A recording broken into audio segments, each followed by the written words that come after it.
Syria বা Libya অঞ্চলের দিকে হযরত সাদ ইবনে আবি ওয়াক্কাস রাদিয়াল্লাহু তাআলা রওনা হয়েছেন। যাইতে যাইতে গভীর জঙ্গলের ভিতর দিয়ে যাইতেছেন, রাত্র হয়ে গেছে।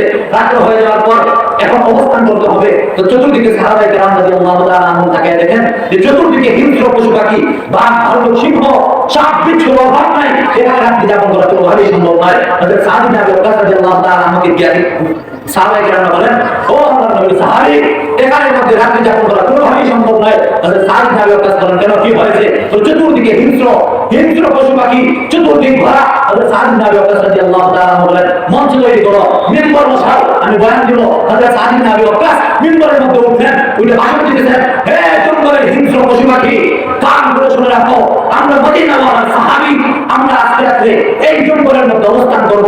যদি আমার ভাষণের পরে তোমাদের কাউকে এই জঙ্গলের আশেপাশে দেখা যায়, তোমাদের আমরা হত্যা করব। উপস্থিত সমস্ত সাহাবায়ে কেরাম বলেন, সাদ ইবনে আবি ওয়াক্কাসের এই ভাষণের পরে একটা হিংস্র বাকি পশু পাখিও এই জঙ্গলের মধ্যে আর থাকে নাই।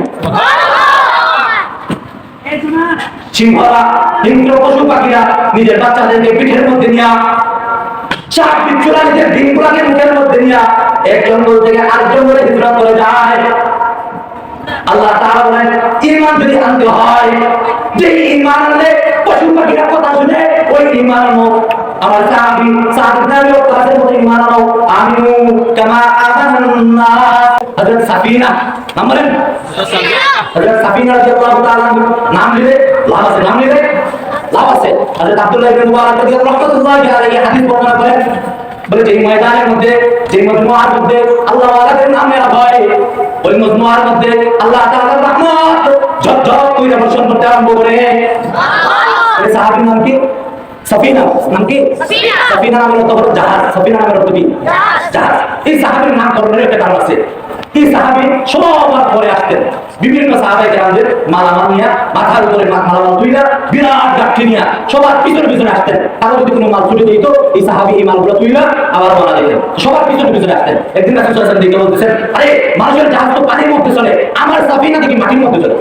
সাফিনা মানে জাহাজ, জাহাজ তো যে জাহাজ মাল বহন করে, এই জাহাজ পানির মধ্যে চলে, তো আমার জাহাজ কি মাটির মধ্যে চলতেছে। এই সাহাবী বলেন, এই আমাকে আল্লাহর রাসূল কি বলে রাখছেন? বলে সাফিনা বলে রাখছেন। বলে আজ থেকে শুনে রাখো, আমি আমার মা বাবার দেওয়া যে নাম ছিল আমার, ওই নাম আমি পরিবর্তন করে ফেললাম। আল্লাহর রাসূল আমাকে সাফিনা জাহাজ বলে রাখছেন, আজ থেকে সারা জিন্দেগীর জন্য আমি এই নামটা আমার জন্য গ্রহণ করে নিলাম।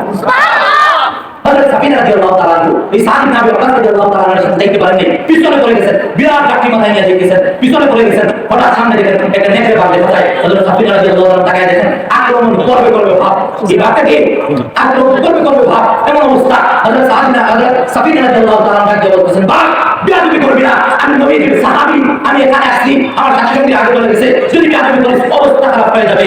ওই বাঘ নেজ দাঁড়াইতে হযরত সাফিনা রাদিয়াল্লাহু তাআলাকে বলতে চায়, ও সাফিনা, আমি তোমার উপর কোনোভাবে আক্রমণ করবো না, বরং তোমার সাথী সঙ্গীদের কাছে আমি পৌঁছে দিতে আসছি। আল্লাহ তাআলা বলে, ঈমান আনো আমার সাহাবীদের মতো, যাদের কথায় বাঘ, যাদের কথায় সিংহ, যাদের কথায় হিংস্র পশু পাখিও চলাফেরা করে।